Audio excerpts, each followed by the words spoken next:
الناس. فاللي غادي يجلس ويفهمك على الصلاه والحكمه من الصلاه واهميه معرفه الله عز وجل وكذا الى اخره كان قليل داكشي، والدوائر كانت قليله. ثم حتى المتدينين والدعوه ديال التدين والصحوه باش نكونوا واضحين، راه واحد الوقت راه كانت محاصره من طرف النظام الامني. هذا بدا تاريخ، هذا المسائل هذه ما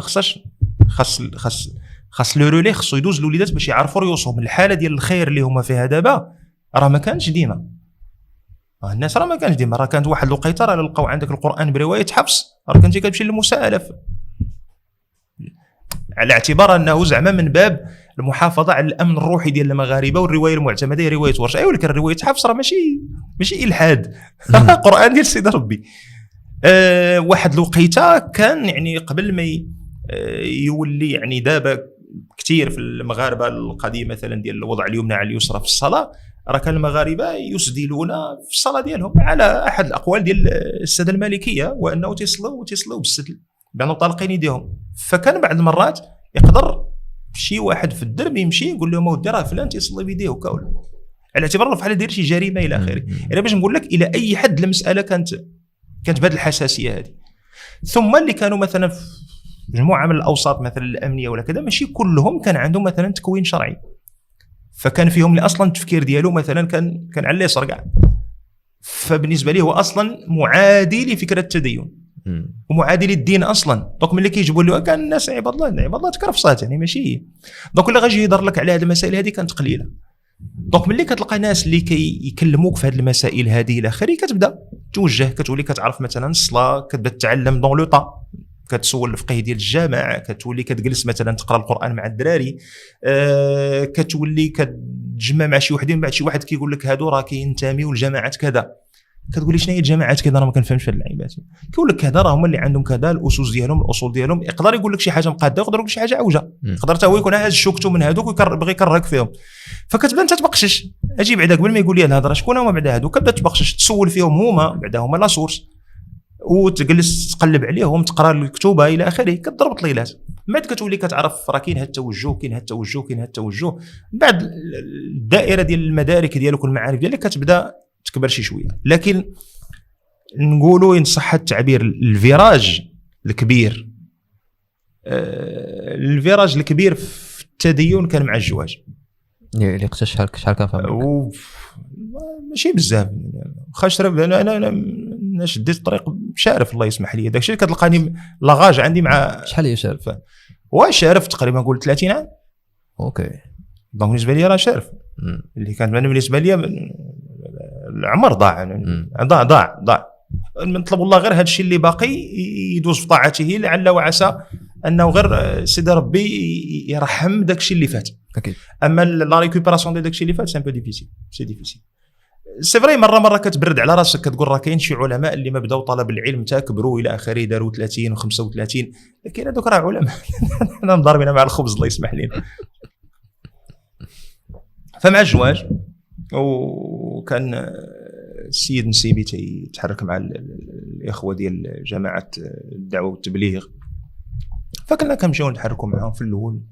التدين ديالك راه كان بدا من قبل، لكن مع الاخوه في الدعوه والتبليغ الله يجزيهم بخير كيكبر عندك الحس ديال هم الدعوه الى الله عز وجل.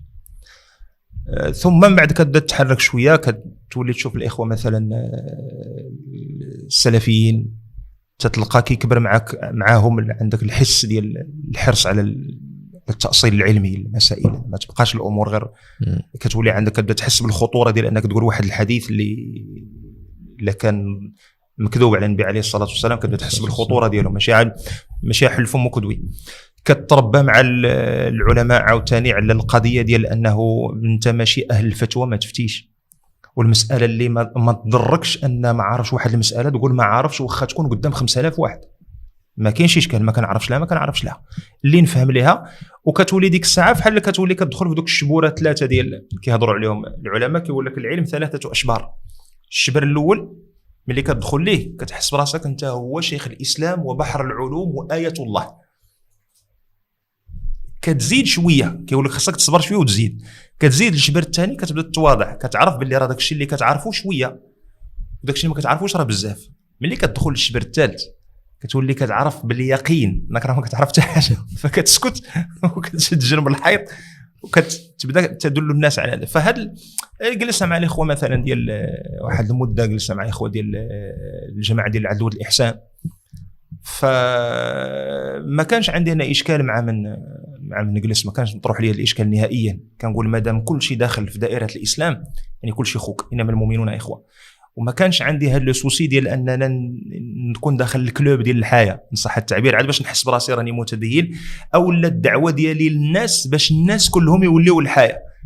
لا، حنا الدعوه ديال الاسلام هو ان المسلمين يشد واحد في خوه ونشدوا في بعضياتنا باش نعتقوا بعضياتنا من العذاب ديال الله عز وجل، حيت حتى واحد فينا ما ضامن، وحتى واحد فينا ما يطيح في الخطا ديال انه يحاول يعطي للمسلمين واحد النمط معين. ما كاينش نمط معين، ما عندناش بروتوتيب، خصك تكون كتشبه لهذا الموديل هذا، والا انت راه ماشي مسلم او الاسلام ديالك ناقص. احنا كنا الاسلام ديالنا ناقص من حيث انه الانسان جبل على النقص، لكن نجتهد في درجات الكمال كل بحسبه. فكاين ربما اللي غيجتهد اكثر في الصلاه ديال النوافل، وكاين اللي غيجتهد اكثر مثلا في بر الوالدين، وكاين اللي غيجتهد اكثر في احسان للجيران، وكاين اللي غيجتهد اكثر مثلا في العمل التطوعي، وكاين اللي غيجتهد اكثر مثلا في العمل الاعلامي. كل واحد عنده اللي يقدر يجيب كل شيء، الله يتقبل. اللي ما قدرش على الاقل كتجتهد في شي حويجات. حنا اللي كنقلبوا عليه هو انه حنا كمسلمين المنطلق ديال التفكير ديالنا خصو يكون منطلق ديال التفكير ديال المسلم. ما نكونش انا بالنسبه لي هاز الدرابو ديال الاسلام، لكن الحركات ديالي كلها تكون علمانيه ولا ليبراليه.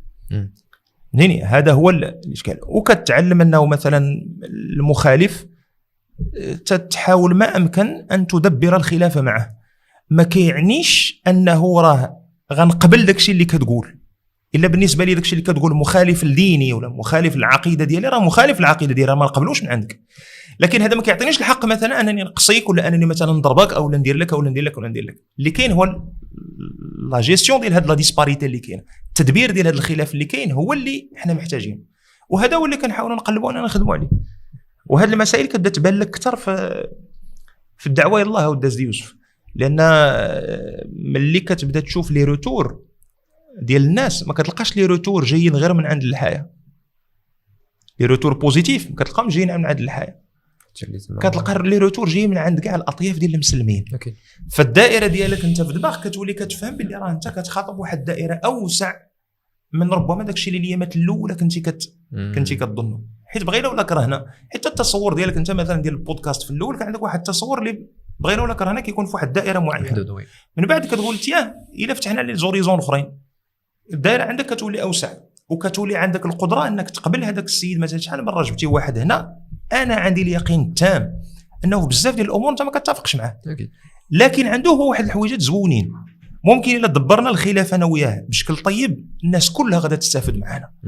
فعلاش اخويا من النبي عليه الصلاه والسلام في اعظم عمل وفي نفس الوقت هو اخطر عمل وهو الهجره من مكه للمدينه، شكون هو اللي كان الدليل ديالهم؟ كان ممكن يدورهم ويجيبهم حتى عند الكفار مربوطين. وعبد الله بن أريقط، وعبد الله بن أريقط كان كافر ديك الساعه. ملي كنقولوا كافر ماشي كافر زعما كافر مستوني ريشارد دوكينز، ولا كافر يعني كيعبد الصنم، كيعبد حجره. يعني هو غادي مع النبي عليه الصلاه والسلام، لكن اللي غيبغي يعبد راه غيعبد حجره.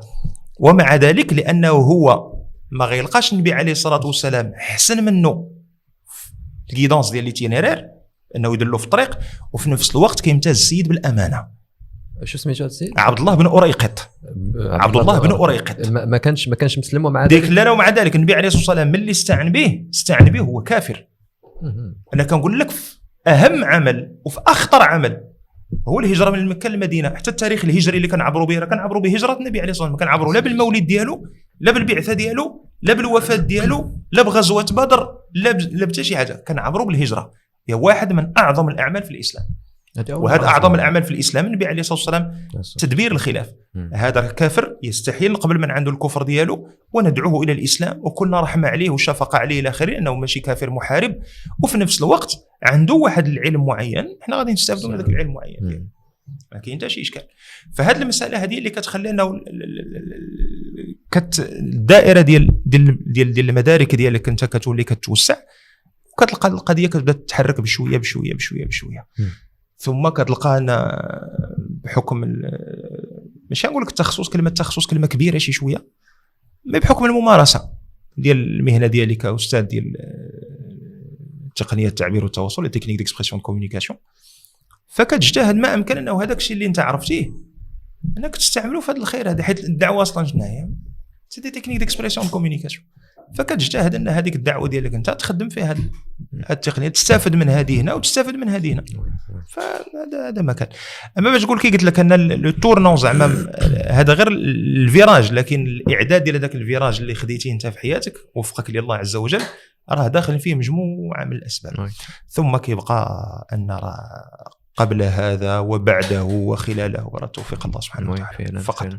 ودائما هذه المساله كتخليك تفكر انه باش الواحد يثبت شي شويه، لان اللي هزك من هنا وحطك هنا الباب ديال الروتور راه باقي محلول، ما تكونش والله لا الباب ديال الروتور باقي. واحد راه كان كيكتب الوحي عند النبي عليه الصلاه والسلام وارتد ورجع وكفر وما كملش فيها سيمانه وما تكافر.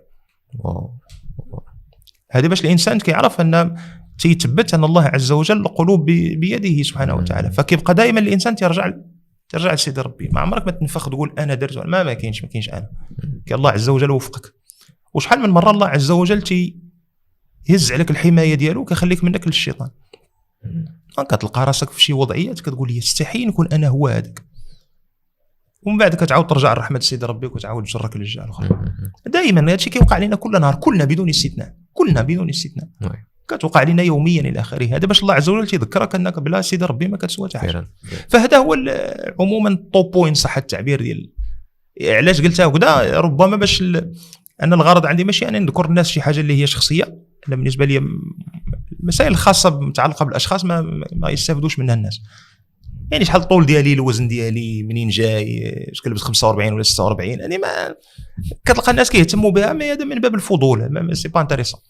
يعني باش كتقول لعباد الله يعني انتبه، راه في الحياه ديالك كاين بزاف ديال المؤشرات اللي دايره بك اللي ممكن تستافد منها وممكن تخدم بها وتقاد بها حياتك الى اخره، فما تغمضش على عينك فعلا.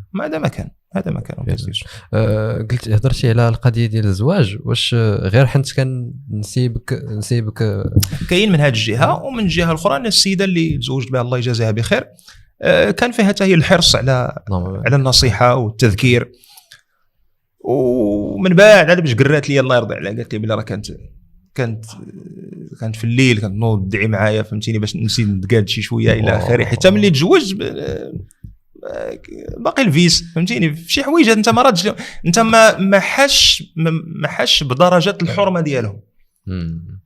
ما داكشي شي حوايج ملي كنقولهم مثلا للدراري كيقول لك راه سبحان الله ملي كتهضر معنا راه كنحسوا بك بحال انت داخلين لدماغنا، كنقول لي راه ماشي داخل لك لدماغك، رانا هو انت في واحد البيريود. غير دابا انا بحال ركبت في آلة الزمن وكنكلمك من المستقبل، كنقول لك هذا الشيء اللي انت فيه دابا في المستقبل راه ما مسلكش. يعني جيتك من المستقبل وكنعاود لك كنقول لك بلا ما تضيع الوقت، هذا الشيء اللي انت فيه غادي تضيع به الوقت، ولا مشيتي في هذا الخط هذا غادي تربح الوقت وتربح الجهد وتربح بزاف ديال الامور.